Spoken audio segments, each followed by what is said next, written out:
Water cooling the SilverStone LD03. It's something I wanted to do during the air-cooled review that I did, and you can check that out in the top right-hand corner. It's definitely more of an all-round video, more general. I say more general, it's very specific, and it spans about 30 minutes long, and I cover as much as I possibly can from an air-cooled perspective at least, and there's some extra little tidbits to be gained from a water cooling perspective, which you'll gain in this video if that's the kind of thing you want to know, or if you were going to get it as an air-cooled and perhaps thinking of water cooling in the future maybe. But yeah, before I get back into that story, if you want to skip to any particular part of the video, I have got timestamps in the video description and the first pinned comment for mobile users, so you can skip to whichever part of the video you want to watch. If you want to skip this part or parts during the video, just pop down there and you can probably find something a little bit more to your liking at that point in time. So please use those to your heart's content. So yeah, during the air-cooled build, I wanted to see what it would be like to water cool it. It seemed that there was space in there, specifically to the bottom section, that wasn't really being utilized by an air-cooled component, and I thought a central reservoir would look really cool, a large one in the center, and you know, that kind of stuff. And I have got a limited supply of water cooling parts, so I had to make some compromises, but we'll get into that in the video. So I'll stop talking rubbish now. If you do want to pick this up, the LD03, then you can go to the Amazon affiliate links in the video description and check it out there and see what price it is in your region. I cover most regions down there, and apart from that, I hope you enjoy the video, and I'll catch you at the end for just some of my thoughts and opinions. I spread some through the video, but for some of my thoughts and opinions, more specific, and any recommendations I have due to the case or with the case or components, then I'll try and throw it into the conclusion at the end. So anyway, hope you enjoy the video, and I'll catch you at the end. During the LD03 review as an air-cooled system, I imagine this case would work far better with a water-cooled system due to the massive space below the CPU cooler and the minimal graphics card ventilation, so let's find out if that's the case. To quickly disclaimer this system, the air-cooled one, the Power Color R9390 wasn't tested in the last video. It was just added in since I just got one and I thought it looked cool for the B-roll. We actually tested with a GTX 1070 and we'll be testing this water-cooled setup with an R9390X, so I ask everyone not to read into the comparisons between the air-cooled and water-cooled results. We'll get into the unbuild process quickly to touch on a few points, and then we'll get into the water cooling afterwards. Again, use the timestamps in the video description. The graphics card comes out with no problem, followed by the drive bracket, which we're actually saying goodbye to. Same goes for the lower filter and the 25mm thick fan, for reasons that will become apparent later. Not that they're any good or optimal reasons, just reasons. After the top fan is sent on its merry way, the motherboard tray can come out as we need to access the back of the motherboard to remove the CPU cooler and add the water block. It has to be stressed at this point that this is a pain in the backside. To remove it, you need to get the power supply unit out of the way. Then after messing around with the cables that are stuck through the cable management hole, you'll figure out that the CPU cooler pretty much needs to go, and then you can angle the motherboard tray enough to pull out all the cables. The cable management options in this case are by far my biggest gripe. Most of the cables end up on show, and the ones that are hidden away are tedious as hell to install and remove. V2 needs to address this entirely. Now the motherboard tray is out, the previous cooler's bracket can now be removed and the thermal paste can be cleaned up. The mounting hardware for the Eco Supremacy block can be installed and some fresh MX4 can be applied. Arctic sent over a plentiful supply of this to keep the channel going for a long while, and you can check out the MX4 versus MX2 video I created in the top right hand corner. With the paste in place, the block can be lowered and secured. Dealing with the easily accessible thumb bolts, that's the closest description I could conjure up, is one of the real benefits to water cooling, and this can really help out in small ITX cases, not that we're dealing with one in this video. Now we're ready for the motherboard to be returned into the case. I didn't think much about the orientation of the CPU block in this build. With little time, it's generally quite easy to pick up the slack with angle fittings rather than dwelling over the specific details. It didn't turn out to be much of a problem though, which is fortunate. So, we're back to dealing with the fiddly cable management solution. I might be harping on about this way too much for many people's liking, but it's important to the potential buyer to understand what they're getting themselves into. It's not likely to get worse than this, there are only a finite amount of I/O cables, but it adds a layer of complexity that I think could be reduced. For some reason, I thought it was quite a good idea to replace the power supply unit, but clearly I wasn't thinking straight, or thinking far enough ahead. It's not like the motherboard would go in considering it couldn't be removed with it in the way. With it out of the way, the job was way easier, but it still took about 4 minutes of trying to not be too aggressive to get the motherboard tray in place. I was fighting between the I/O shield, the power supply unit cables, and all the cables running underneath the tray. So 4 minutes later, and the screws could be returned to secure the board in place. with that out of the way, let's get some radiators installed. I first went for placing the radiator on the bottom with the fan on top to allow for easy fitting installation. It's much easier that way. But that introduced a new problem, which actually thinking about it now as I was writing the script, knowing what the build turns out to be in the end, it wouldn't have been a problem. So that's unfortunate. So just return this panel back here for a bit of a test fit, and good job I did, because it doesn't work. Can't get it into the side far enough across because of this radiator in this position. Yeah, it hangs over far enough for it to come into contact. Now, different style thin radiators or slim radiators at the top might work. You could put the radiator right at the top and have the fan below it, which makes it a little bit more awkward for installation of the tubing and that sort of stuff, but it could work that way around, maybe something I'll consider in a second. But if you want radiator on the bottom for easy fitting access, then you're going to be a little bit squeezed for space. So yeah, plan for that potentially if you're doing your own build in this. Okay, so I don't want to prat around too much, but I just wanted to go over a couple of things. So I have thrown the 30mm or 27mm radiator, 26mm radiator on top now, so it's missing the fan. Why does that not focus? And then going around the side here quickly, just to verify, it does miss the I/O cables that are running down the side of it pretty easily, so not really much of an issue there. Also, up top, just want to go over this small thing here. People did suggest in the previous video when I air cooled and asked should I water cool, they said suggestions like you should put a fan or radiators up here. There's a few suggestions like that. One reason I'm not doing that, and I probably wouldn't recommend it unless you want to go out and get some different screws, is that there's a raised edge here. That raised edge is going to cause issues even if you do have long screws and you're trying to fit a screw through a fan, then clip onto the radiator under here. It's just going to add an extra 2 or 3 mil to something you have to deal with, and my screws aren't long enough, but you could go out and get different screws if you really wanted to. It is an option, but just make sure you don't get any clipping on the fan there, because your fan will be exposed to this. The blades will generally be exposed on this side if you're exhausting at the top, so just an FYI. Now, something that won't be apparent as you watch this is the reason I'm using 15mm thick SilverStone FW124 ARGB fans, quite a mouthful. It's not because SilverStone told me I have to use them. I actually asked if they could send some over for future builds, which could have potential issues. I didn't think I'd encounter a problem this soon. This is my problem, by the way. It's not specifically with the case, kind of, but not really. It's actually because I only have a 140mm reservoir or a block to remove the reservoir from the pump entirely, which would ruin the aesthetic, and yes, I'm trying something to make it look cool. Deal with it. So, to fit the pump/res in, I have to save some internal space. This does mean I'm losing out on half the static pressure from the Vada fans I was using previously in the air-cooled system, about 1.5mm H2O versus 3.2mm H2O, and more than half of the airflow, about 55 meters cubed per hour for the thinner fan versus 130 meters cubed per hour for the thicker fan. But the thinner fans are a lot quieter, and frankly, I don't know the static pressure against flow rate curves for either of them, so it's pretty hard to truly compare both of them based on what are essentially random figures. It's like engines, off topic, it's like engines. Comparing horsepower and torque is difficult to just compare on figures. You kind of have to know the curve, the horsepower versus, or the power versus torque curve, because otherwise it just doesn't make sense. Anyway, we're pretty obviously getting something less with the thinner fans either way. Anyway, to make more room inside for that large pump/res combo unit, I had to install the second fan on the underside of this case. I was thinking of placing a full fan to the base, but the feet are only about 31mm tall, so there would only be about 6mm of space for the full 25 thick, 120mm wide fan to intake air, which I think would be causing more noise than useful airflow. In order to install this one, I had to use the long screws since the standard short radiator screws wouldn't clear the protruding fan guard, which is designed to prevent the fan blades catching the chassis when they're installed on the inside, which is where they're intended to be installed. Naturally, I had to use some sort of spacer to fill the gap, which came in the form of a pile of rubber washers. Radiators and fans done, let's move on to some glorified plumbing.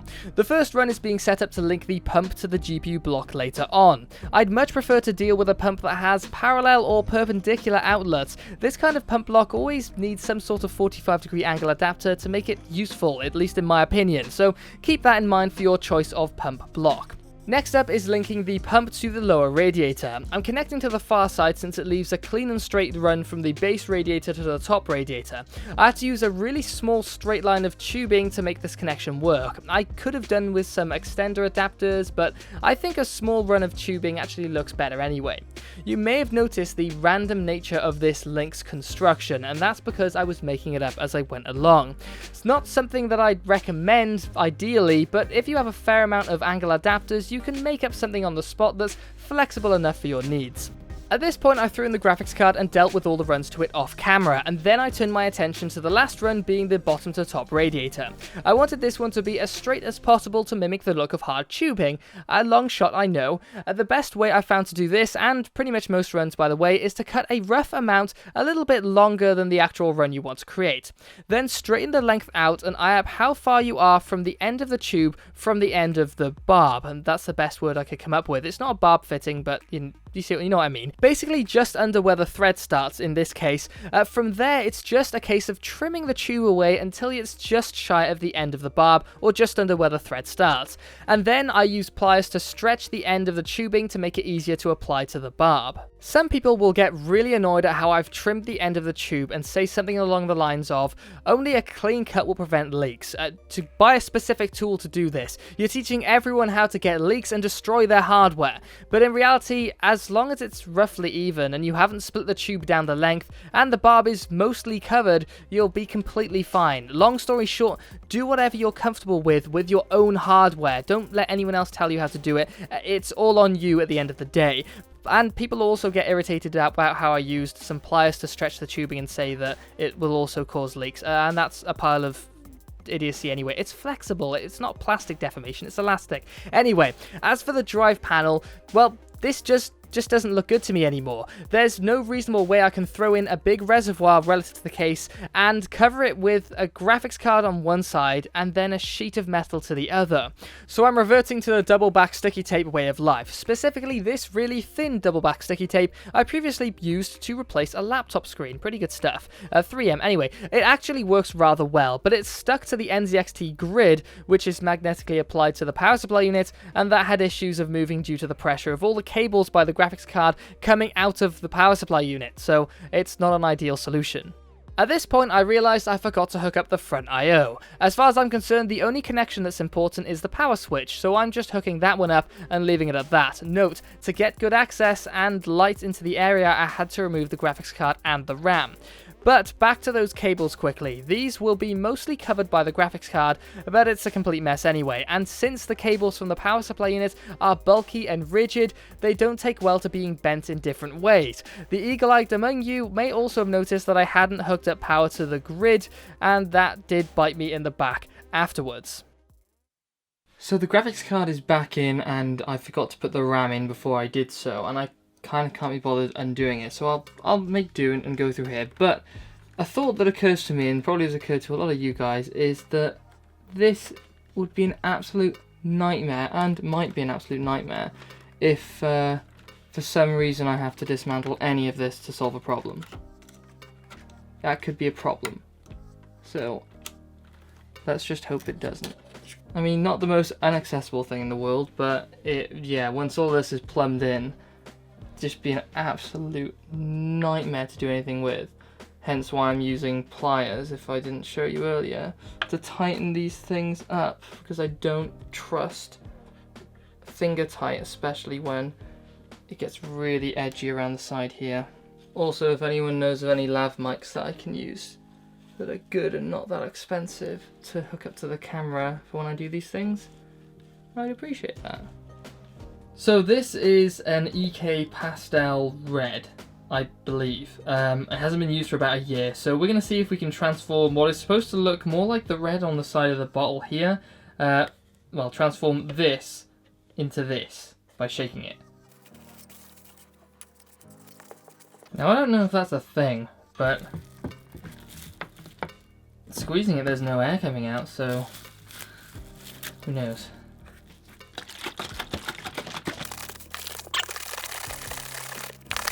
Now I'm fully aware this might cause some suds. And the result is... oh, it's a lot of suds. As long as there aren't any bits in there, it should be fine. And I'm pleased to report there are no bits, but it doesn't look like it used to.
So let's run through some statistics. We've got a few benchmarks to go through, 4 in total, but the basic way of looking at the charts, or the graphs, is the layout on the left is the benchmark results only. CPU stats are in blue and GPU stats are in green, with the key below for guidance, and up top you can find a basic description of the system settings.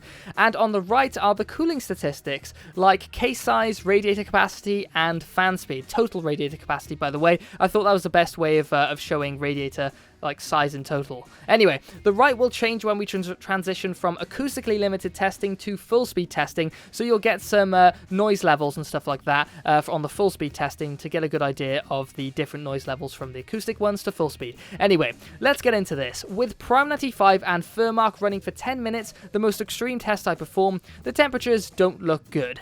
But worse than that, these are delta T results, meaning the ambient temperatures have been removed from the sensor result so we can compare with future results from cases in the future, normalizing the values basically. Add about 20 degrees or so to the CPU and GPU and you get pretty much the true value, which is about 100 degrees Celsius on the CPU and nearly 80 degrees Celsius true temperature on the GPU.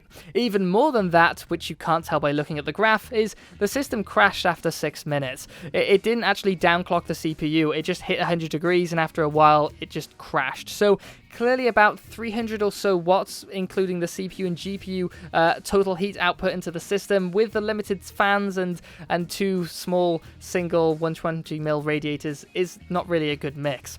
How about ramping the fans up? Well, here we did do a little better. The GPU was doing pretty well, a small improvement on that, but the CPU still hit 100 degrees Celsius true temperature, and instead of downclocking again, it just crashed the system, but after 8 minutes this time, which is about 2 minutes better than the acoustically limited fan speed testing, so an improvement there. So let's see how the system fares with a heavy CPU load only, Cinebench R20. This test result may be a little bit more relevant to those of you looking for a CPU intensive system case rather than CPU and GPU. So anyway, the CPU hit just shy of 60 degrees delta T, about 80 degrees Celsius true temperature. That's with the 72% fan speed level, which includes the pump speed, by the way, to keep the system at 36.5 dBA, measured at a distance of 40 centimeters, which I think is a reasonable sound level, nothing that gets too close to the point of needing headphones to get away from the noise. Anyway, turning the fan speed up, and with that the noise level from 36.5 dBA to 39 dBA, which is more than you might think, probably more headphone territory for most people, drops the CPU temperature down by about 8 degrees Celsius, which adds up to about 10 points in Cinebench score, within tolerance, so basically nothing. Onto the GPU dominant test, Unigine Superposition. From the acoustically limited results, the GPU was sitting at 42 degrees Celsius delta T, and when we changed with the fans up to the full speed testing, the temperatures dropped by about 8 degrees Celsius, and that's pretty much the only metric that changes. And finally, Hitman. This benchmark provides a good mix of CPU and GPU load. There's only a very slight gain to be had from increasing the fan speed in the form of the smallest frame rate increase, nothing that's really perceptible, and a rather noticeable 5 degrees Celsius reduction in both CPU and GPU temperature. I'd also really like to tidy up the full speed cooling setup graph, as it transforms rather crudely from the acoustic cooling setup graph to the full speed one. And I also need a glass of water because I've done this whole script without one. So I'm going to go do that, and I'll catch you in a second for a wrap up. So I'm going to reiterate, this is not an optimal cooling setup. I didn't intend to build it that way. I wanted to go for something with the parts that I had, by the way. It's nice and all saying you should have had this in there, or you could have perhaps used this, but I am on a budget, believe it or not. So I can't exactly just throw money on all these, unique components to suit certain builds, because sometimes it's just not viable at the time. And with the parts I had, it was either this or the single radiators with the with thicker fans with this, which in all honesty, that just won't look anywhere near as cool. It basically replaces the reservoir with a block that just diverts the water through the inlet and outlet in a more compact way. Really only necessary for really tight builds, and it would kind of look a little bit silly, in my opinion, in a case as large as this. So, a couple of things I want to go over, opinionated stuff, something that it's just I don't know, not something that's on a spreadsheet or a fact sheet or maybe a reviewer's guide if that was a thing, for me at least. I didn't get one for this case. So this was a really tough build, and it seemed funny because it's such a large case compared to quite a few other mini ITX cases, and because there's so much access around, you'd think it's just pretty simple, but for a case of its size, it was just very difficult. Everything is crammed away behind sort of, especially a reservoir like that, maybe, a little bit over the top perhaps, but it's all crammed away and it's very difficult to access. If you want to throw in things like a fan controller unit or, an LED controller unit like I had to for the SilverStone fans, which is crammed into the bottom here, that sort of stuff, space gets eaten up quickly, and it gets eaten up mostly by cables, just sheer amounts of cables. So you want like a Molex splitter cable, and you'll want maybe a couple of SATA cables, because maybe one won't reach the drive there. An extender cable is a good idea for that. But yeah, it's just lots of space gets eaten up by just cables and little extra components. If you have a very simple build, such as like a M.2 drive on your motherboard, that will simplify things quite a lot, and it would probably tidy up the fact that, you haven't got to cram an SSD somewhere elsewhere. Actually, on that point, I actually had to replace the SSD that I was using before with a Samsung drive, an 840 Evo, 840 Evo I think it was, and I cloned the SSD, test SSD, over to it, because hardware info, which I'm using to track and poll all of the results at like a 100 millisecond polling rate, you have to set it up differently for like an AMD based card than you would with an Nvidia card, and frankly I don't want to switch between the two constantly, because it takes about half an hour plus to set it up to suit the Excel graphs I'm using, and I've set up specifically to make things more automated. Anyway, so that's by the by. So anyway, not an optimal build in the slightest. In terms of things that I perhaps would want to change, I think it's a very difficult platform to add in a lot of things, because the more you add to it, the more it retracts from certain things. Putting in like a basement shroud, very difficult. I'm struggling to imagine how that would work so much. Perhaps you could make something work along the lines of bringing it straight across from the back of the power supply unit, but I think, it would shroud things, but it would make things more difficult on another respect. I don't know. Would I recommend, I think, the thing I want to get to most is, would I recommend this case to somebody if they wanted to water cool it? Would I say that this is a good way to go down? And I kind of think not. I perhaps wouldn't do it because I think there are cases that are easier to build in, and there are cases that I think if the glass had less of a tint, I might be steering more to saying, okay, yeah, if you really like the style of the case, then okay, but if you're not really into LED lighting and you want to see your build, you're gonna really struggle with the amount of tint in this glass because you just can't see it. I mean, you see when the LEDs die down now that you just can't see it. I kind of lost myself there with trying to explain my thoughts on this. Because I'm trying to tackle it at both angles, thinking, okay, is it a good buy in some respects and is it not? From a trade-off point of view, I talked earlier a little bit about the amount of space at the bottom when the air-cooled system was here. You have the CPU cooler up top and nothing down here, it's just a void. And I thought that I could use that better. But in my opinion, the trade-off you have to have, basically, if you could get a really nice looking pump, pump res combo, no doubt, you can get a really nice looking pump res combo, find a really creative way to fit it in there and put it on show, that would work well. But the amount of space you'd actually want to use, really, to make the water cooling worth it, from a performance standpoint, the thermal performance standpoint, you'd need bigger radiators and fans up top. So then you're closing off, say, a quarter of the total real estate or vertical real estate you've got here with, your pumps and your fans and radiators, minus going about modding and throwing things in the top here. Again, if you put a radiator in there, you'd have to work out the tubing, drill some holes, that sort of thing.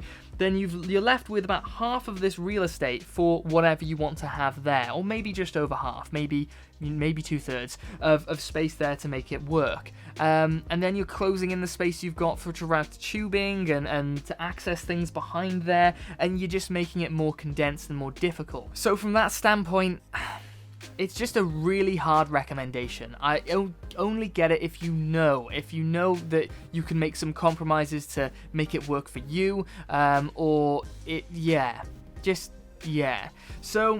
So there we have it. I think I perhaps would recommend it more for an air-cooled system, and that kind of seems contradictory. But one thing I will mention is if anyone had issues with the closed-off nature of the panels, SilverStone are releasing a sort of more GPU-ventilated version, which from what I hear is going to be, of what I've heard from my contact, from some general discussions around, is that it's basically going to be a replacement glass panel around the GPU side to allow intake air straight through, and that would be fantastic. So perhaps one maybe to look for if you're looking for air cooling, but you like the style. So I'll leave it at that. I think that's all I've got to say. Oh yeah, there's one thing I completely forgot and nearly completely screwed up again. I was supposed to mention this in the LD01 review. No, not the LD01 review, the previous LD03 air-cooled review.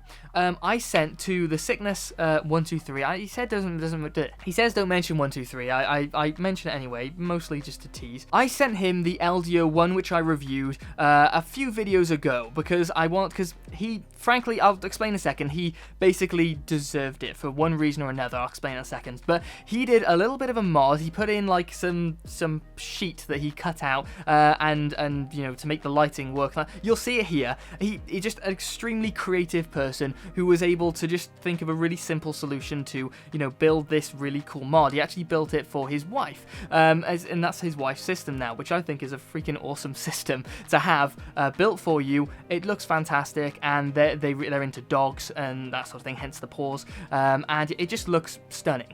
So I wanted to put that up there. But in terms of, you can see the images there, and I'll cycle them through. In terms of why I sent it to him, well, he basically just deserves it. So I think I tracked between, I think it was January of the beginning of this year and something like April or May. Just conversations between the two of us, we ramped up about 25,000 words, and he probably isn't aware of this himself, which is, he might want to, question his social life, but no, we ramped up about 25,000 words of discussion, and that's basically just, not just like, hey, how's it going, what you do on the weekend, it's pretty much just channel optimization, working out the next steps and things like that, and based on that, I just think, you know what, have this. He also supports on Patreon a ridiculous amount, and he's just an all-round nice guy who's just trying to help the channel and do the best for the channel. He always comes up with ideas. He pointed out to me, which is a huge deal, the Metallic Gear Neo G Mini. He pointed out to me and said, this is just released, it's not actually like officially launched or thing, but it is on Amazon, go buy it and do a review on it quick. I bought bought it, did a review on it quick, was a great video, did air cooling, water cooling, all that sort of stuff, and believe it or not, Metallic Gear has actually contacted me and has sent me the Neo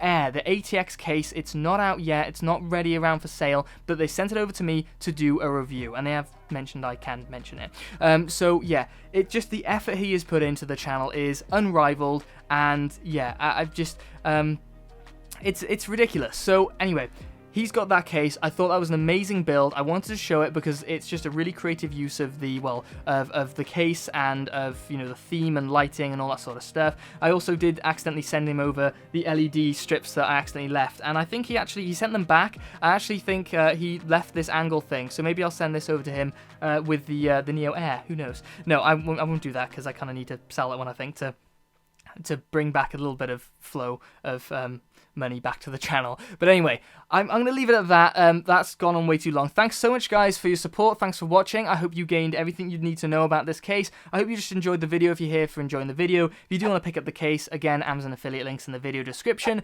And there's always Patreon if you want to support what I'm doing here in trying to create the most well-informed or the most information-dense videos I can possibly make about PC components that I review.